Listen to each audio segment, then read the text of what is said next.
buenas noches, señoras y caballeros. Bienvenidos al Gato Premium edición Navidad. No ha querido ponerse un gorro colorado, por más que se lo he dicho, porque dice que fundamentalmente por su estructura anatómica se parecería demasiado a San Nicolás y no era caso. Porque estamos como para que nos regalen. Don Julio Ariza, muy buenas noches, ¿cómo está usted? Muy buenas noches, ¿cómo están ustedes? Pues aquí, faltando al respeto para variar. No, quiero decir, con la que está cayendo o le metemos a la cosa un poco de humor, aunque sea con cuchillo, si no es que vaya. Bueno, hemos visto el vídeo ese de Torra y un montón de gente en la mesa golpeando. Sí, ¿verdad? Parecían los enanos en el Hobbit. Queremos comer, queremos comer. Una cosa impresionante. Sí, ¿no? Em sembla que no anirem bé, Este alarde es para ver si nos pagan a nosotros también, como a todos los demás. Sí. Aquí, en fin. Anem a fer un programa en català, si no els importa als nostres espectadors, perquè hi ha subvencions de la Generalitat de Catalunya i si el senyor Esparza i jo mateix fem aquest programa en català, pot ser, tenir alguna subvencioneta. Me tendré que quitar el acento valenciano, pero es que así seguro que nos paga la Caixa, la Roures, la madre que les va a parir. Por cierto, a propósito de esto de los acentos, el otro día descubrí qué es un gallego. ¿Qué es un gallego? Pues mire, estábamos un navarro, un vasco y un gallego, y hacía mucho frío. El navarro que soy yo dijo, joder, hace un frío horrible. Y dice el vasco, ¿frío hacer? Y dice el gallego, y ahí se me encendió la luz, vi todo. Calor no hace, riquiño. Calor no hace. Les doy 30 segundos para que intenten entenderlo, porque yo, desde luego... Frío hacer. ¿Qué frío hace? Calor no hace. No, si lo entiendo, por la negación de la negación. Exacto. Decía Einstein, como es bien sabido, que en realidad no existe la luz, es la ausencia, al revés, la oscuridad, es la ausencia de luz, etcétera, claro. ¿no? Y el frío tampoco. Esto lo decía para explicar lo del mal. ¿Por qué existe el mal? Pues la ausencia de bien. Eso es. Ahí estamos. Bueno, pues ausencia de bien absoluto es lo que hay en este momento en la política española. No hay por dónde cogerlo, todo lo que está pasando. Pero vamos a empezar por la luz, si le parece, ya que estamos hablando de Einstein y demás, y por otra parte de una magnitud mucho más mensurable. Sí. Su bolsillo. Sí. Claro. La luz no se refiere a esa cosa que va a 300.000 kilómetros por segundo a través de un cable. Exactamente. No. Se refiere a eso que aterriza en la calva de Sánchez Galán. En realidad, a través de un cable va más despacio, por la fricción. Ya. Bueno, pero al final, eso de la luz era una onda o un corpúsculo. No, pues ya se sabe que es onda y corpúsculo a la vez. Un corpúsculo montado sobre una onda. Pues esto es lo mismo. Aquí nos montan una factura... No es verdad eso que acaba de decir, acabas de cargar la teoría cuántica entera, pero bueno, da lo mismo. Los impuestos, es que son otra vez los impuestos. Aquí estamos hablando... Pero eso lo ha montado sobre nuestros lomos. Hoy estamos hablando de Puigdemont. Ya. O sea, aquí lo que interesa a este país y a las televisiones y tal es Puigdemont. No. Bueno, vale, termina, quédate sí, correcto. Puigdemont, un tipo que es un delincuente prófugo. Sí, señor. Bien. Y han aprobado al mismo tiempo la nueva tarifa, la nueva factura de la luz a partir de enero, que va a suponer un encarecimiento todavía mayor para las personas especialmente débiles, especialmente, digamos, con poca capacidad económica, que van a ser masacradas otra vez por algo que sí o sí van a tener que consumir. Entonces, hemos pedido que nos hicieran un pequeño gráfico para que ustedes tengan una idea muy concreta de lo que estamos hablando. Y específicamente, por ejemplo, saben ustedes que la factura de la luz lleva IVA, como casi todo en este mundo. Todo lleva IVA. Así es. Bueno, pues el IVA de la luz en España, lo pueden ver aquí en este gráfico que están viendo, es un 21%. Está por debajo de los países nórdicos y de Portugal, donde está el 23%. Es decir, y por encima de Holanda, Austria, Alemania, Francia, Italia, Irlanda y el Reino Unido de la Gran Bretaña. En el Reino Unido de la Gran Bretaña es brexificada, paga de IVA por la luz un 5%. Un 5%. Muy bien. Fíjense dónde está Francia, dónde está un montón de países europeos. Es interesante. Que tienen más poder adquisitivo que nosotros. ¿Qué tiene Alemania, Francia, Italia y el Reino Unido de la Gran Bretaña que nosotros no tenemos? Sí. ¿Energía nuclear se refiere? Y petróleo. Sí, pero fíjese una cosa muy curiosa, Reino Unido, porque están viendo aparentemente, bueno, del 21 al 19, del 21 al 16, al 10, al 5... No, es que además del 21, los españolitos, en la factura de la luz, tenemos un 5,1% de impuesto eléctrico. Sí, señor. Es decir, que es un 21 más un 5%. Ese impuesto tampoco existe en el resto de países europeos. Pero es que a partir de enero prepárense ustedes para pagar lo que no está escrito. Y aquellas personas que tienen una pensión de 400, de 500 euros, se van a encontrar con facturas eléctricas impagables. Es decir, que ya van a estar pensando en cómo evitar poner la calefacción, cómo poner el calor en casa, pues porque si no, simplemente no van a poder pagarlo. Entonces, frente a eso, Sí. tenemos que ver cómo hay un silencio total de los partidos políticos, silencio absoluto de los partidos políticos, que no parecen interesarse por los problemas reales de la gente. ¿Y qué más real que esa factura de la luz? Bien. Vale. De acuerdo, hasta aquí. Ahora habría que preguntarse quizá por qué. Porque el hecho es que los únicos partidos que han llevado en sus programas, de forma quizá descabellada, da igual, pero lo han llevado, combatir este tipo de situaciones concretas ha sido Podemos, con la cuestión de la pobreza energética y la puñeta y no sé cuántos, con soluciones descabelladas, lo que usted quiera, pero lo han contemplado. Y eso no ha significado la adhesión masiva de la gente. Es decir, son problemas reales de la gente que la gente asume como una cruz que te toca en esta vida. Con el tópico tendrá que ser así. Sí. Lo dice muy bien, lo han contemplado, ya no lo contemplan.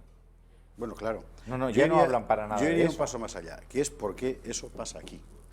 Y al final nos encontramos con un problema habitual general, que tiene que ver, por cierto, con lo que pasa en el tribunal ese de Luxemburgo, que es sencillamente es una operación de poder. O sea, el sistema está... ¿A quién beneficia eso? A los que mandan, porque si no, no se tomaría. No habría esa factura, evidentemente. Imagínese usted que los que mandan serán perjudicados por una factura de la luz así. No, en fin, se cambiaría. No, les beneficia a quienes decidir. ¿Y por qué? Porque resulta que nosotros, como comunidad política, quiero decir, como nación, no tenemos la llave.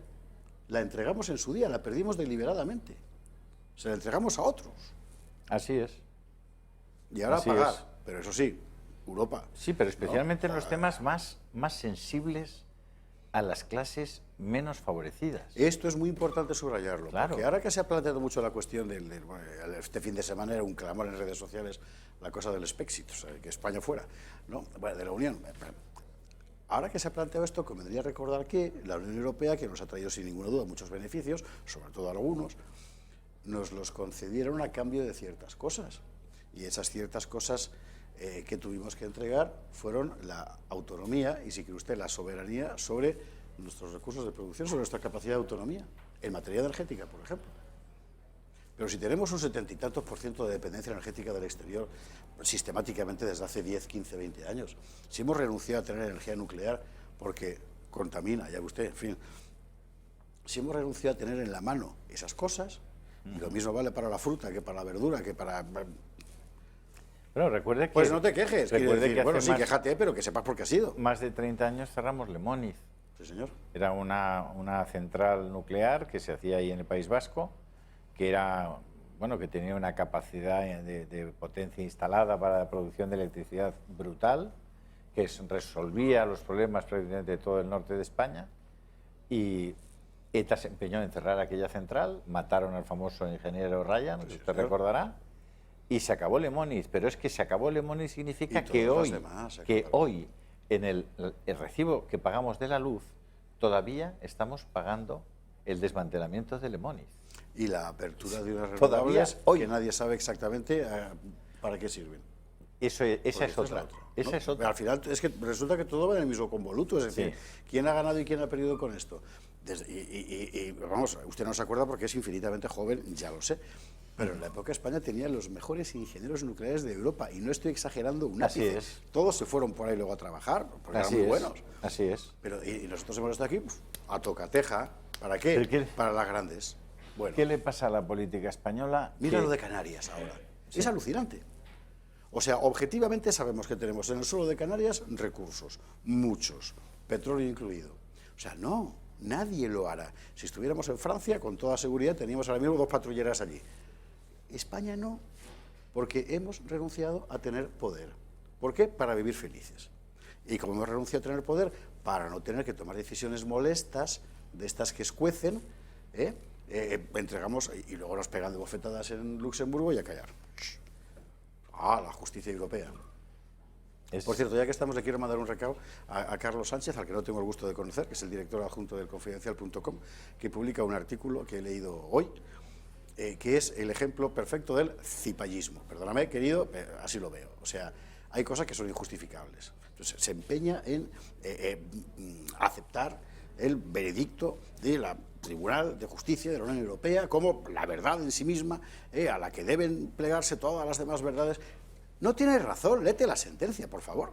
O sea, no, pero es esa actitud, esa predisposición mental a decir, nosotros, por definición, como somos españoles, somos feos, bajitos, casposos, menguaos, etcétera. En Europa está la realidad, ¿no?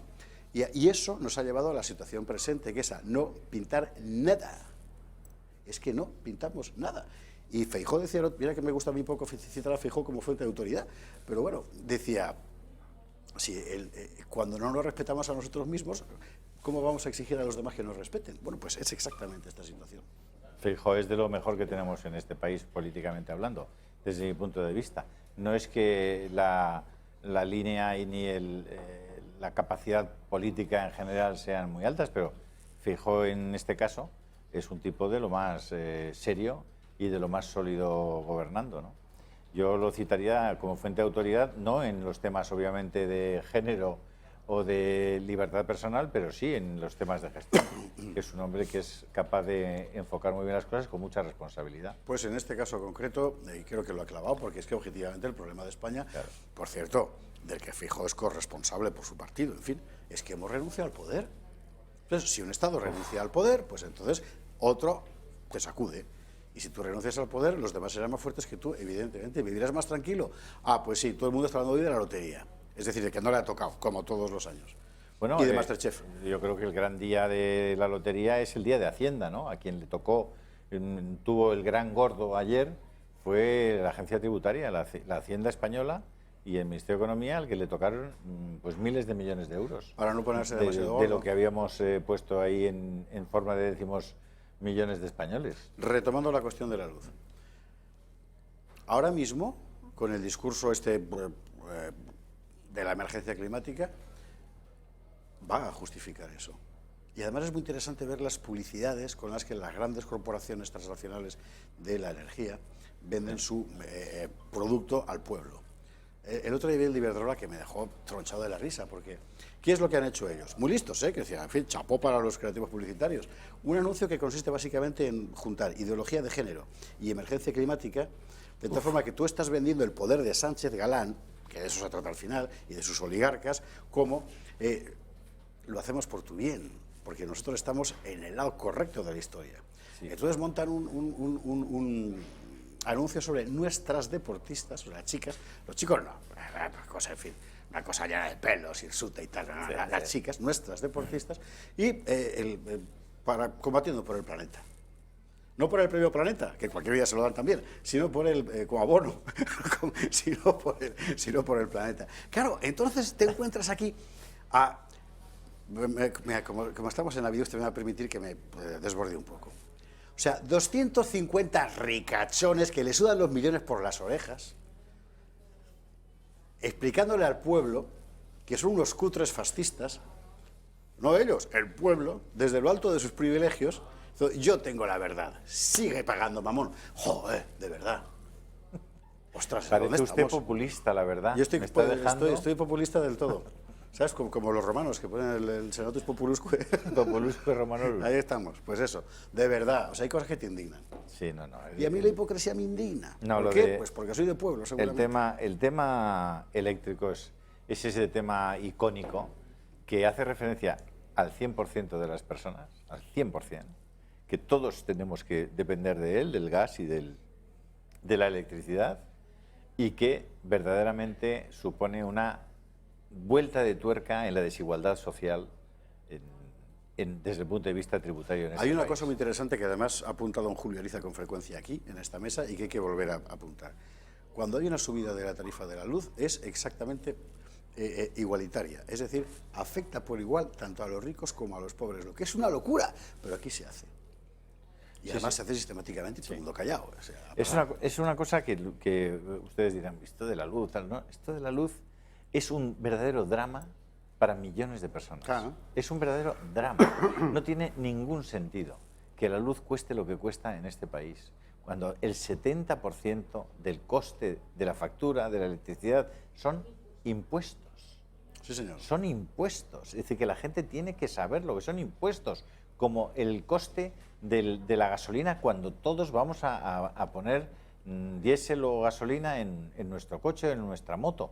Es decir, son impuestos. Estamos pagando impuestos sobre impuestos sobre impuestos. Y sobre impuestos uno. Como sí, es una verdadera barbaridad, es un desajuste este social. Año con Sánchez la presión fiscal en España, ya no el esfuerzo, que por supuesto, ya sabe usted la diferencia, otra vez nuevo récord de lo que pagan los españoles. Sí, pero eso además afecta, fíjate, José Javier, el tema de la electricidad afecta enormemente a la competitividad. Es decir, una de las razones por las que hay mira muchas... lo de Alcoa, por ejemplo. Alcoa es el ejemplo paradigmático. Es el ejemplo paradigmático. O sea, al final tienen que cerrar porque es tan caro producir por la factura de la luz. Alcoa es una fábrica, que, si no recuerdo mal, de producción de aluminio. Así es. Que está en Galicia. Y Asturias. Y entonces tiene un uso intensivo de electricidad. Es decir, fundamentalmente, para mantener ese alto horno en marcha y para calentar aquello, lo que hace falta es electricidad. Bueno, pues tienen que irse, van a cerrar las dos factorías por el precio de la luz. Es asombroso. Es decir, acabamos de ver que Galicia y Asturias son las comunidades que están abocadas abiertamente a la muerte física. Porque los últimos datos demográficos, que son horribles en toda España, en Galicia y en Asturias, muchísimo más. En Asturias, además, ni con un problema doblado de paro del carajo de la vela que diría el maestro Arzayus. O sea, lo lógico sería que un Estado tomara una medida de protección, no de Alcoa, de la gente que trabaja en Alcoa o que pueda trabajar, que sería decir, bueno, para incentivar esta inversión, que esta gente al final lo que va a hacer es dar trabajo a esto, a los que viven allí, que es que no tienen otra cosa. Bueno, yo qué sé, tarifa especial. No, eso no se puede tocar. Entonces, estamos en un estado absurdo que prefiere pagar subsidios de paro y preferiblemente que no haya más parados, es decir, que no haya más niños, antes que tomar una decisión soberana, que es la de decir sobre la energía que se consume en mi país. No es que yo vaya a decidir porque soy liberal, vale, todo lo que usted quiera, pero leche. O sea, es que la política está para eso. La marco yo. Claro. De hecho, fíjense que no les van a poder decir que es que eso lo marca Bruselas, ¿no? Si es que en cada país europeo el IVA sobre la electricidad lo decide el propio Estado. De hecho, estaba mucho más bajo hasta Mariano Rajoy, que fue el que lo subió al 21. Sí, señor. ¿Y quién ha ganado dinero con esto? ¿Rajoy? No, eso es lo peor de todo. No, lo peor de todo es que lo pierden los que más lo necesitan. Y que la utilización de ese dinero luego va pues a esos chiringuitos que el Ayuntamiento de Madrid no ha querido cerrar. Bueno, y que tenemos luego, tenemos preparados con todas sus pancartas para salir a la calle a jorobarnos la vida al resto de la gente, porque están cobrando de esas subvenciones que proceden del dinero que esa anciana ha pagado de IVA en el recibo de la luz o del gas, que estamos en lo mismo, porque si ustedes supieran las presiones que ha sufrido la Comisión del Mercado de la Competencia por el famoso decreto, fallo o tal sobre el gas y es un asunto muy complejo y un día lo vamos a venir a explicar, ese tema del gas. Pero iban a irse a un incremento de X y las presiones han sido de tal naturaleza que ha sido X menos 50%. Esa ha sido la realidad. Y ese 50% de menos, ¿saben quién lo va a pagar? Pues como siempre, ustedes. Nosotros. Claro. ¿Sabes quién hizo el otro día aquí en esta casa un desglose de la factura de la luz por porcentajes? Por claro, impulso económico, que para eso está. Y lo tenemos. Lo tenemos, mira, qué bueno. Sí, vamos a verlo. Solo el 37,48% es la energía consumida. Mira. Todo lo que se va, aparte de la energía, más los impuestos, todo lo que se va en otras alcabalas del Estado. 17,22 euros, es decir, se va por 100 porque vamos sobre 100 euros, en la subvención a las renovables, que llevan renovándose desde los tiempos de San Isidro de Sevilla y no han terminado de renovarse. 10,10 euros para la distribución. 4,4 compensación extrapeninsular. EA, 2,96 para el transporte, 2,8 autorización de tarifa, etcétera, etcétera, etcétera. Y otros costes. Bueno, claro, es decir, en realidad usted está pagando un tercio, de todo lo que usted paga, solo un tercio corresponde a la luz que consume, el resto no. No, pero el resto no. El gráfico vale la pena quedárselo en la cabeza. Sí, sí. ¿eh? Sí, Estamos sí. hablando de algo durísimo. Realmente, cuando lo examinas, dices, eso es muy grave, muy grave. Bueno, pues esto es lo que usted paga. Cuando ve usted el recibo de la luz, esto es un equivalente de 100 euros en luz, con lo cual el porcentaje es perfectamente válido. Aplíquelo a lo que usted consume, que con toda seguridad será más que 100 euros, porque yo creo que 100 euros no consume nadie, vamos. Como diciendo, es una bombilla. En fin, a todos nos cobran una barbaridad, por cierto. Tenga los hijos que tengas, se lo contaré yo. En fin, bueno, pues esto es lo que hay. Entonces, la cuestión es la siguiente. Es decir, los políticos, ¿para quién leches hacen política? Porque además en España, cada vez que se habla de hacer política, lo que no entienden nuestros políticos es pastelear. Y que no lo vea nadie, como está haciendo ahora Pedro Sánchez con el... De hecho, hoy estamos haciendo un programa, hoy 23 de diciembre, mañana es Nochebuena, estamos haciendo un programa en el que deberíamos necesariamente estar hablando de Puigdemont. Y vamos a hablar de Puigdemont y de Torra, después de la y de Cataluña, y de no sé qué, y del el posible gobierno o no gobierno, y de Podemos. Bueno, hemos decidido, y nos ha parecido, que no sería honrado hacer hoy un programa de televisión sin acordarnos de lo que más afecta hoy, de las decisiones y de los temas que están hoy sobre la mesa, lo que más afecta a más número de españoles. Y sin duda alguna, el que vayamos a tener una nueva subida de la luz, habiendo tenido durante este año 2019 una subida espectacular del precio de la luz, que no soy capaz de decir el porcentaje, pero por encima del 40% ha subido el precio de la luz este año. O sea, estamos realmente locos.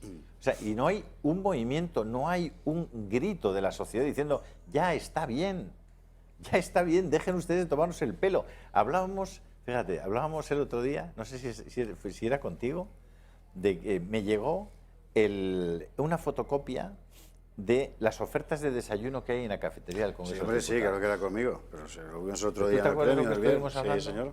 O sea, yo le he pedido ya a Patricia, digo, hagamos un box en la calle y preguntemos a la gente a ver qué opinan de eso, ¿no? Es decir, que vas al Congreso de los Diputados, donde el que menos gana 4.000 euros de sueldo, y ves las ofertas del desayuno. Son la mitad de lo que usted paga y aún me quedo corto. Café con leche, más barrita de pan con tomate, más zumo de naranja, más bollería, 1,81. Y tú dices, oiga, pues si no hay ningún ciudadano en este país que pueda irse a una taberna al lado de su casa o al lado de su trabajo y desayunar por ese precio. Café con leche más barrita, creo que eran 0,90 euros. Y tú dices, vamos a ver, si esos tíos que tienen acceso a ese precio de desayuno porque está subvencionado, es decir, porque usted y yo se lo pagamos, esos señores cobran el que menos 4.000 euros al mes, ¿qué razón hay para que tengan una subvención para el desayuno? Pero ¿cómo es posible? No lo y dices, bueno, son tonterías. No, te dan una idea de la cabeza con la que... Exacto. Lo importante no es la anécdota, es la categoría. Y la categoría es lo estructural. Es que todo el país está montado así. Claro. Y si cree usted que lo que pasó en Cataluña, como lo que pasó con el tema de ETA, etcétera, no tienen nada que ver las mismas gigantescas corporaciones financieras, industriales, energéticas, etcétera, que se forran con el asunto de la luz, por ejemplo, o con las hipotecas, pues está muy equivocado, porque el poder solo es uno. Claro. Compuesto por muchas cabezas como la hidra. Claro. Pero es uno, es decir, y revierte en todo. Y mire usted los consejos de administración de las grandes compañías, cosa de la que nunca se habla. Y verá usted cómo en muy buena medida está compuesto por gente que simpatiza con, por ejemplo, el movidón que ha habido en Cataluña. Yo les animo a que si están ustedes, pasan cerca del Congreso de los Diputados entre las 9 y las 11 de la mañana, se animen a entrar en la cafetería del Congreso de los Diputados, se pidan su desayunito y tan ricamente. Por ejemplo. ¿No? Eso es. Claro. Y al marcharse... Esa es la cafetería de todos. Que pague la Meritxell. Y que pague la Meritxell. Vamos a hacer una mínima pausa, porque a la vuelta vamos a hacer dos cosas. Uno, tratar de tener una llamada, a ver si nos sale, y dos, que va a ser complicado hoy, y dos, el discurso del rey, con el tema catalán. ¿Se acuerda usted? Porque hay que recordarlo, ¿eh? Aquella vez fue el rey y el pueblo, fueron el rey y el pueblo los que enmendaron en la práctica el desastre que han organizado los políticos. Ojo, no solo Rajoy, también los otros. Algún otro. ¿Y ahora dónde estamos? Bueno, pues después de la publi lo vemos.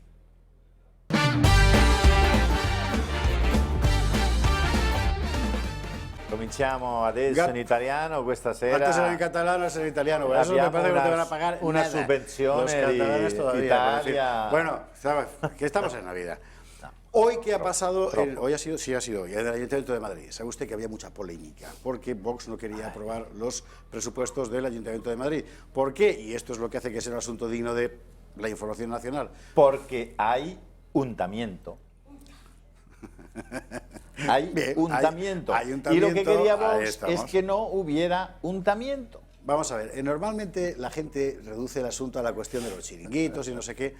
Yo querría darle a esto un poco de más de profundidad porque me parece que es justo. No, como decía Cela el otro día, estamos estudiándolo profusamente, es decir, profusamente, en profundidad. Yo digo, vamos mal. Ahora que es la ministra de Educación. Bueno, entonces claro, no. Entonces no tiene por qué saberlo. Vamos a ver. Que profuso no significa profundo. Desde los años 70 finales, y sobre todo en los 80, en España aparecen un montón de estructuras, digamos, de la sociedad civil, que en realidad son correas de transmisión de los partidos políticos. Y en esto, quien mejor lo ha hecho, porque lo ha hecho de maravilla, ha sido la izquierda.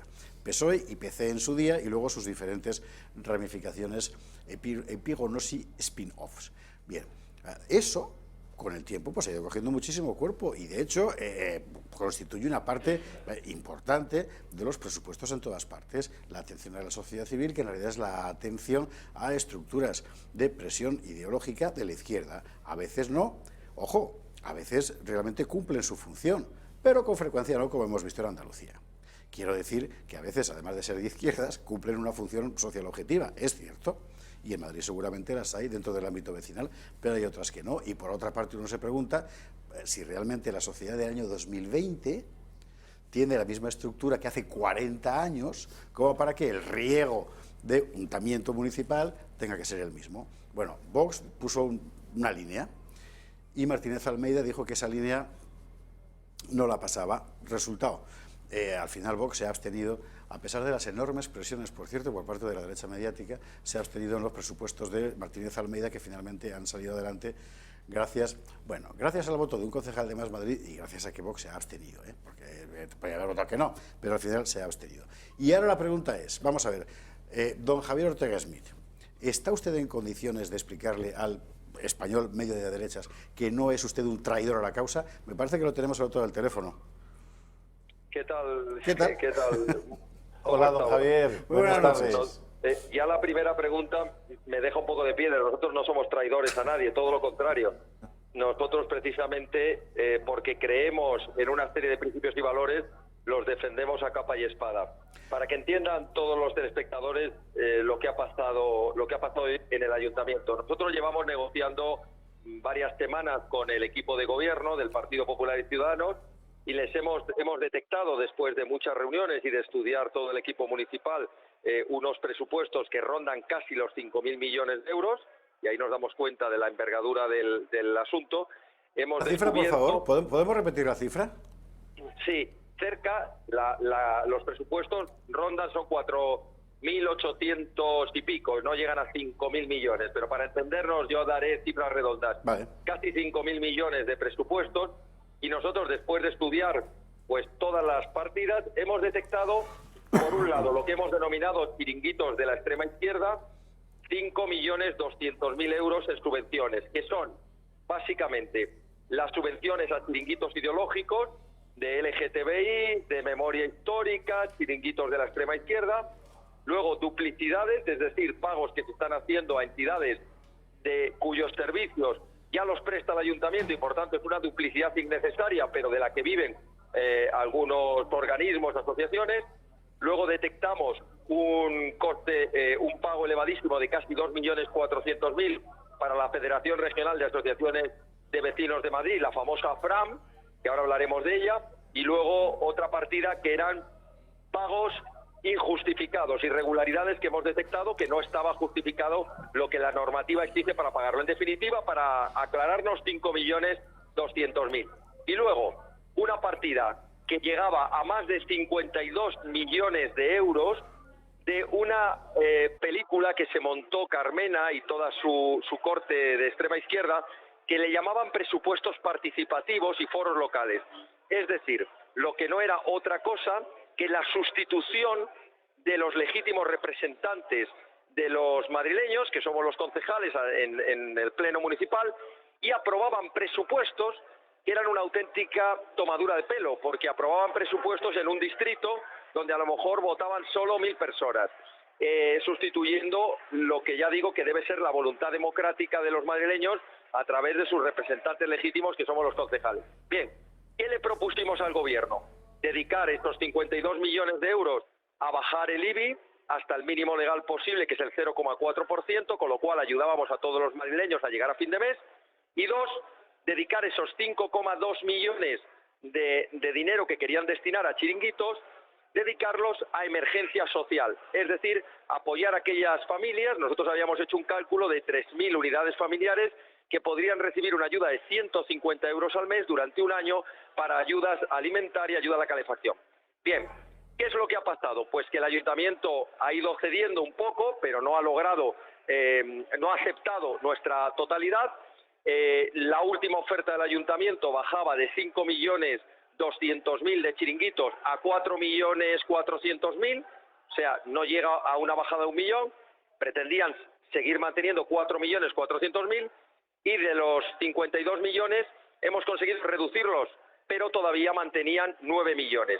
En este punto nosotros hemos dicho que no podíamos apoyar estos presupuestos, que no podíamos votar a favor de unos presupuestos que mantienen 9 millones de euros para una falsa participación ciudadana y 4.400.000 a chiringuitos de la izquierda extrema, que es lo que creó en su día, lo que fue en su día el vivero, esto que se entienda bien claro, lo que fue en su día el vivero del que nació Podemos, Círculos, y que por cierto fue financiado con millones de euros en la época del alcalde Alberto Ruiz Gallardón y posteriormente Ana Botella. ¿Por qué el PP se ha empeñado, perdóneme, por qué el PP se ha empeñado en mantenerlo? Porque no es muy comprensible, es decir, estamos hablando en total de que había antes cerca de un 1% del presupuesto municipal, por tanto, dedicado a mantener estructuras de carácter ideológico. Eso perdón que le interrumpa, es lo que había presupuestado este equipo de gobierno. Perdón, entendido, perfectamente.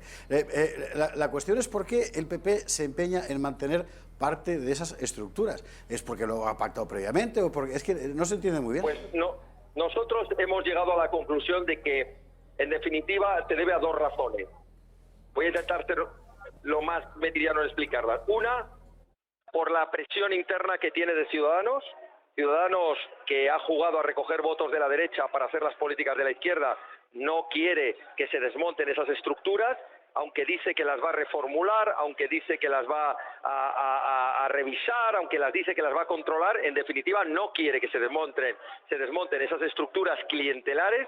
Voy a recordar cómo Begoña Villacís, cuando estaba en la oposición, decía frases, que se lo he repetido hoy en el Pleno, cuando decía foro local, fraude total, o cuando decía que había una falsa y farsa participación ciudadana cuando se refería a los llamados presupuestos participativos. Y el propio actual alcalde, cuando estaba en la oposición, se lo hemos recordado también, se refería a las estructuras paralelas, las estructuras clientelares de la izquierda, cuando se refería a la FRAM y a todos estos chiringuitos. Es decir, ellos cuando estaban en la oposición, cuando no tenían la responsabilidad de gobernar, contaban la verdad de lo que había y lo lanzaban contra el equipo de Carmena. Pero cuando han llegado a gobernar, la pregunta es ¿por qué lo mantienen? Pues yo digo, una, por Ciudadanos, que no está dispuesto en el fondo, no cree que haya que desmontar esos chiringuitos, nos intenta vender de que esos hacen una función social, y dos,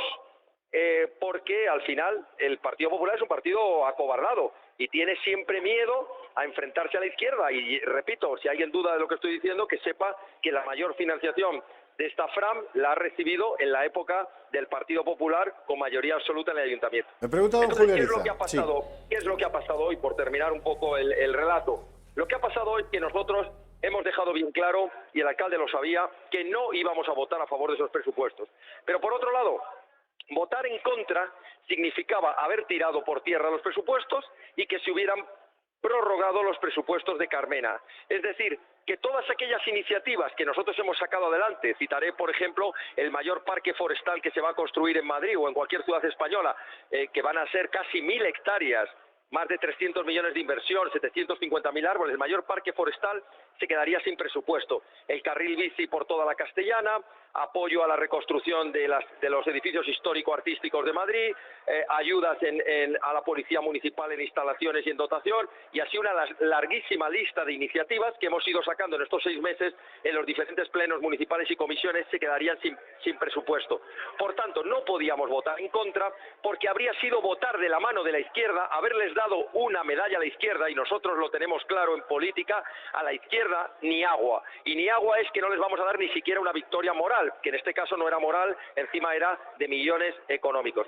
Por tanto, tomamos la decisión de abstener, y ha dado la circunstancia de que además se ha provocado que ante un cese como concejal de Inés Tabanés, una de las diputadas de las concejales de Más Madrid, se producía un equilibrio entre la votación PP Ciudadanos por un lado y Más Madrid PSOE por otro, que obligaría al alcalde a un voto dirimento.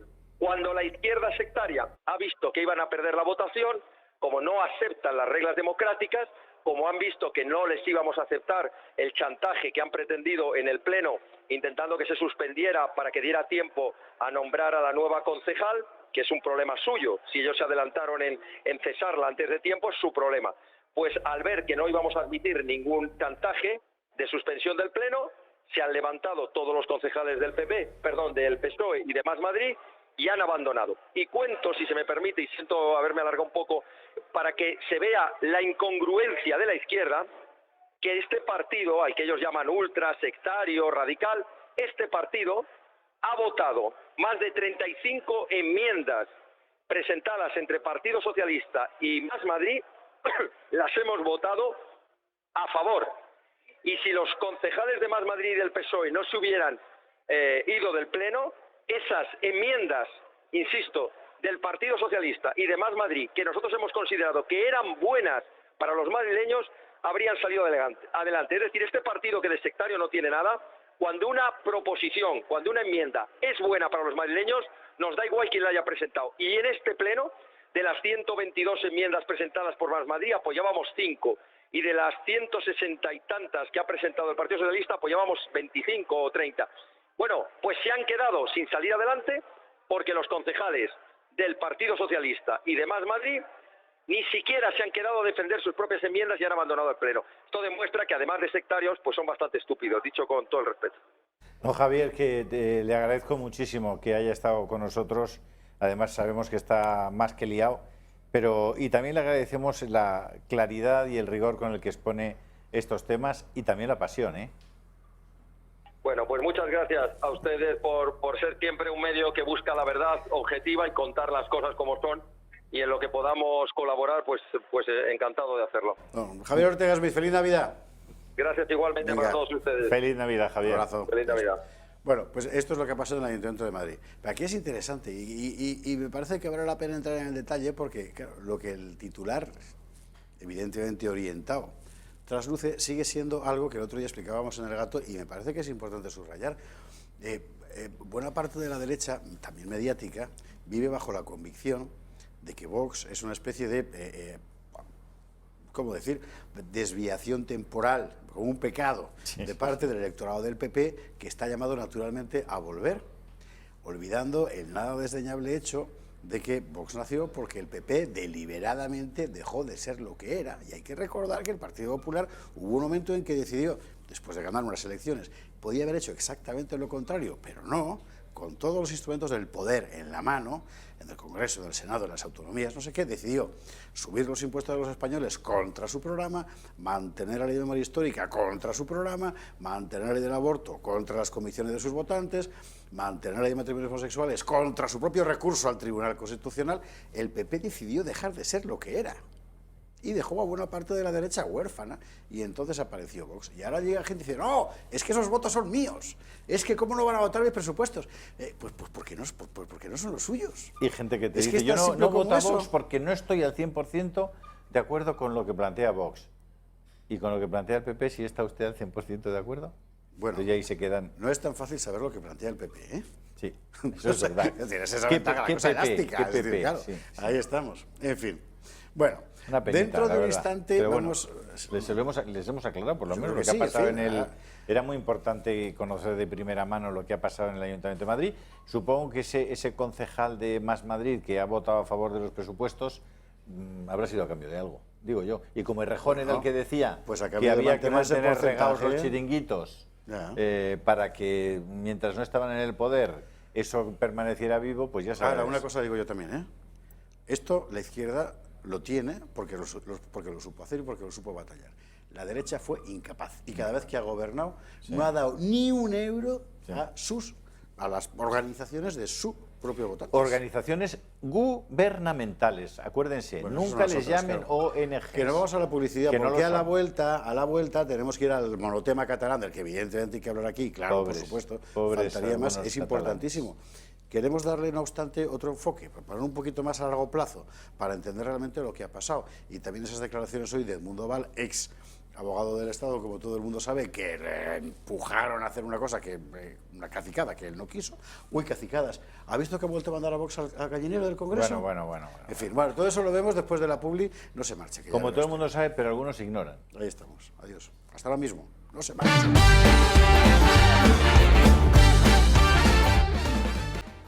Que estamos de vuelta, Gato Premium, Gato Navidad. Bueno, mañana Nochebuena y pasado Navidad, ya sabe usted, pero bueno, Navidades es todo el tiempo. Vamos a cantar un villancico al final del programa. Sí, el tamborilero.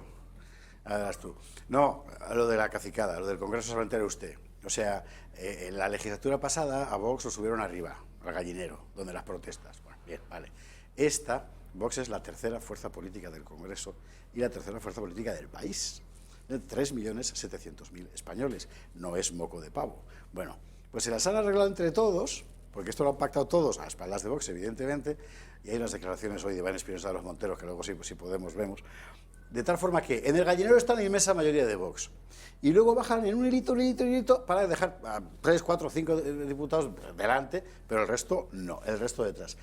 De tal forma que la mesa del Congreso, y esto es enormemente elocuente sobre lo que pasa en España, el PP y el PSOE se han puesto de acuerdo en que el PNV y Esquerra Republicana de Cataluña tengan más visibilidad parlamentaria, con los votos que tienen, que 3.700.000 españoles.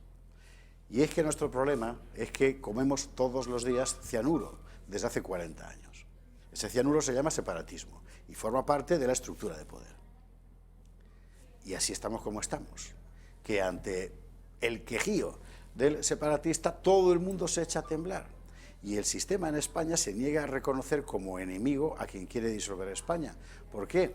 Pues solo cabe una conclusión lógica, porque este sistema a España le importa un bledo, al contrario de lo que llevan haciendo los españoles durante 40 años. No, es gravísimo y la presión que están ejerciendo sobre algunas instituciones que son claves en nuestro país, como la abogacía del Estado, es simplemente inadmisible. Es decir, están cargándose el prestigio de las instituciones. Las instituciones son, eso es, lo estudiábamos en Derecho Constitucional, las instituciones son aquello que permanece cuando las personas pasan. Es decir, aquello que le da estabilidad a las sociedades y les da continuidad y les da seguridad. Eso son las instituciones, no otra cosa. Bueno, si tú te cargas eso, estás poniendo en riesgo todas esas cosas y además, que garantizan las instituciones. Y en la historia paz, de España la tenemos estabilidad. además ejemplos de eso permanentes. Es decir, ¿cuál era el gran problema de la restauración? Precisamente que las instituciones variaban según el partido del turno que hubiera ganado. Sí. Una de las cosas que hizo Franco, lo siento, enseguida está aquí la Guardia Civil para llevarme, pero bueno, fue precisamente la Ley de Función Pública, que de López Rodó, que por primera vez consolidó en España una estructura de Estado institucional al margen del poder político, quiero decir, al margen de los vaivenes del poder político y con su propio reglamento jurídico que no había quien tocara. Y eso es verdad que funcionó, y gracias a eso hubo un Estado que pudo hacer la transición democrática. Déjame hacerte un paréntesis, para contar una pequeña historia. Ustedes seguramente no saben que Franco fue en una lista electoral en las elecciones de 1936. Eso no es conocido, y lo dices por ahí, dices, oye, que Franco fue en una lista electoral, y dicen, no, que va, pero como Franco va a ir... Bueno, en el 36... ¿Iría por la extrema derecha? Pues tampoco. Tampoco. Hay unas elecciones en febrero.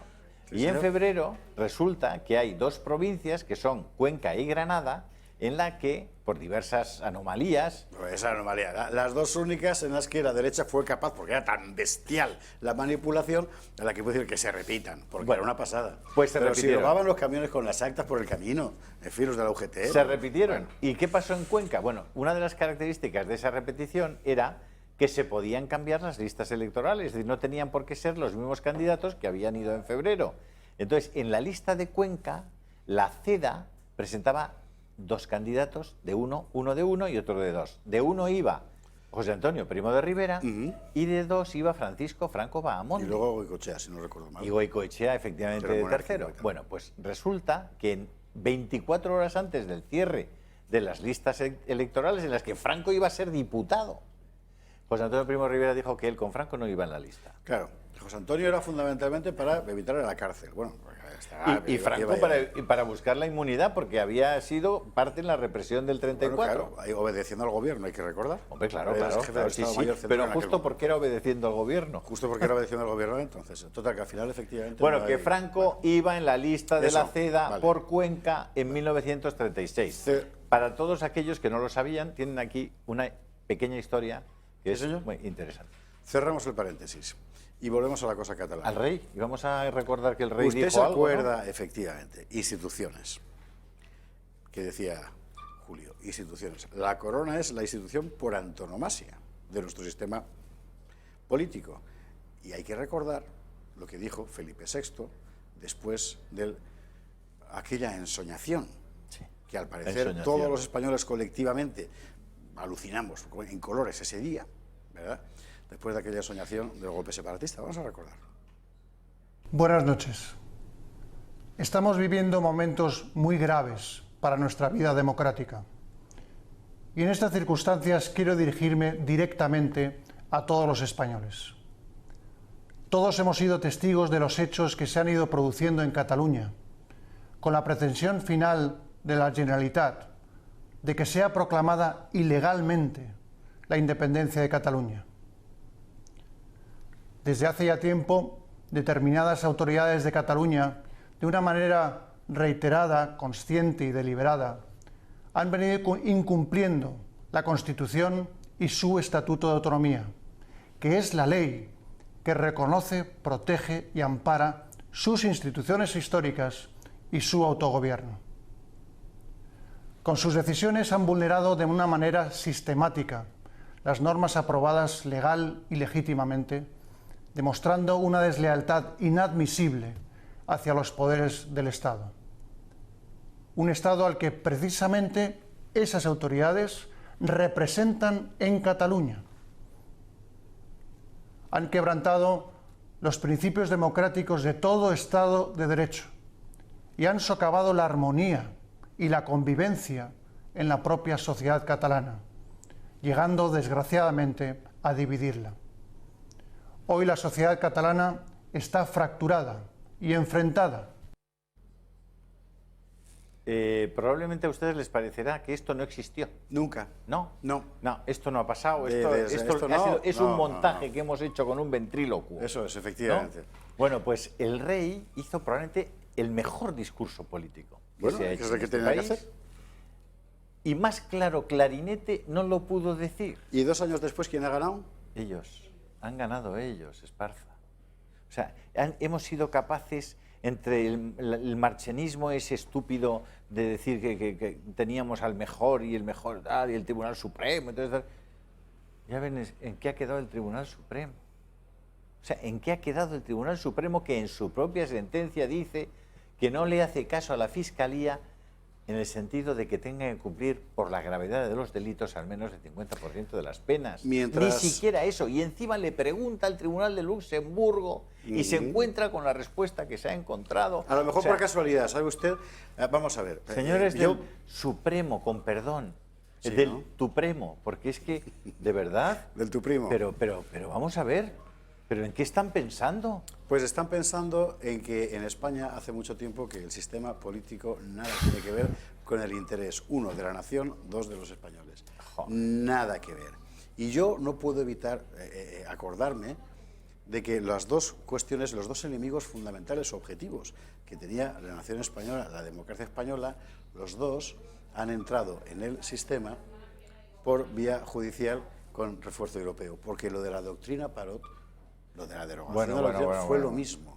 O sea, aquello, porque dice, que se fue el Tribunal Europeo. Nada, vamos a ver, el señor que presenta se llama Luis López Guerra, y era un jurista español que además nuestros hijos, o los que estudian Derecho, en fin, estudian sus manuales, porque de eso viven, además de otras cosas, y este fue el que lleva al Tribunal Europeo, que en aquel momento sí que era el de Derechos Humanos, si no me equivoco, no recuerdo yo, el de la delegación de la doctrina Parot, a resolver lo que resolvió. Y ahora, mire usted qué casualidad, alguien plantea una denominada cuestión prejudicial a un tribunal que por primera vez en su historia, porque nunca lo había hecho, resuelve, cosa que hay que insistir, resuelve sobre cómo ha de ser la regulación electoral desde luego, de un país concreto. O sea, es de locura todo. El que tuvo esa idea, mi abuela, que en paz descanse, le diría, como decía a menudo, hijo mío, tan listo para unas cosas y tan tonto para otras. Ya. Pues y no, un buen amigo mío de la Universidad de Navarra de aquellos tiempos decía, si Roosevelt era Franklin Delano, tú eres tonto de él. Ahí estamos. Bueno, pues eso. Chistes navideños. Eso es lo que eso ni es chiste ni existirá. Ya, ni chiste ni existirá. Bueno, al final en lo que estamos es que a efectos públicos, nos quedan 2 minutos, simplemente una cosa, usted compare todo lo que está oyendo en los medios de la mayoría y la sentencia de Luxemburgo, léasela porque está publicada. ¿Cómo no tiene nada que ver? Sí. Pero da igual. Y a propósito de leer, permíteme, José Javier, que les recomiende en Rebelión en la Granja un artículo entrevista, que está tomado de un periódico italiano que se llama La Nuova Bussola Quotidiana, la Nueva Brújula Cotidiana, que es una entrevista a William P. Barr, que es General Attorney de los United States of America, es decir, el ministro de Justicia de Trump. Una entrevista que, de verdad, hacía tiempo que no leía algo tan extraordinario. Léetelo, de verdad. Rebelión en la Granja, rebelionenlagranja.com. Una entrevista a William P. Barr sobre el tema, además, de la libertad, específicamente de la libertad y del derecho natural, que es una cosa que si un ministro de Justicia norteamericano sea capaz de decir y de explicar esas cosas y lo haga sin ser del Club de Amigos de Intereconomía, por cierto. Tienes 30 segundos porque nos van a echar de aquí ya. Llamen, por favor, al 91-616-2464. No sé si les devolverán la llamada mañana, pasado o dentro de 5 días, pero solo que haya quedado su llamada grabada se la devolverán. Podrá usted hacerse socio del Club de Amigos, podrá usted ayudar a sostener esta televisión y a que el año que viene hagamos una televisión todavía mejor que este año, con más medios, con más recursos y con más calidad. Ahí estamos. Y yo, además, se lo agradeceré. En todo caso, feliz Navidad, ¿no? Porque mañana es Nochebuena, mañana no vamos a venir. Mañana es Nochebuena, aquí no estaremos con el gato. Pero el día 26 sí, aquí y el 27, o sea que no se les ocurra no conectar a partir de las 10 porque vamos a estar ahí, dando caña. Que lo pasen ustedes muy bien. Feliz Navidad y nos vemos a la vuelta. Muy feliz Navidad. Igual, y miren ustedes el spot, por cierto, navideño que hemos hecho. No para, corta, adiós. porque, en fin.